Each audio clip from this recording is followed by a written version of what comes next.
अस्सलाम वालेकुम। ये हज़रत निज़ामुद्दीन औलिया औरंगाबादी रहमतुल्लाह अलैह की जो है तो मज़ार है। और यहाँ पे मियाँ हुज़ूर ने जब बतलाए थे उसके बाद से अब दूसरी तीसरी बार आ रहा हूँ मैं। ये लिखा हुआ बोर्ड।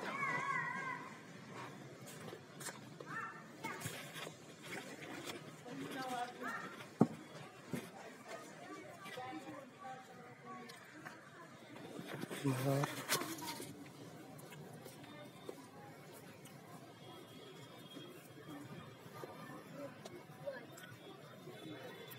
ये सभी पुराने ज़माने की मज़ारत हैं जो उनके साथ फॉलो की हैं और कुछ खादिमों की है।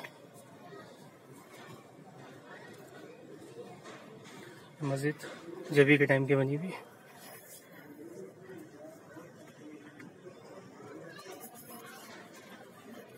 अस्सलाम वालेकुम।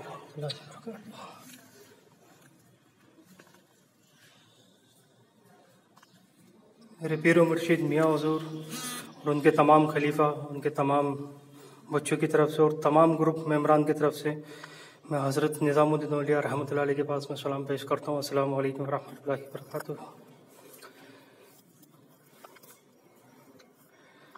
ये हज़रत निज़ामुद्दीन औलिया औरंगाबादी जिनकी ज़िक्र एक वीडियो में मियाँ हुज़ूर ने करे थे, उनकी मज़ार है।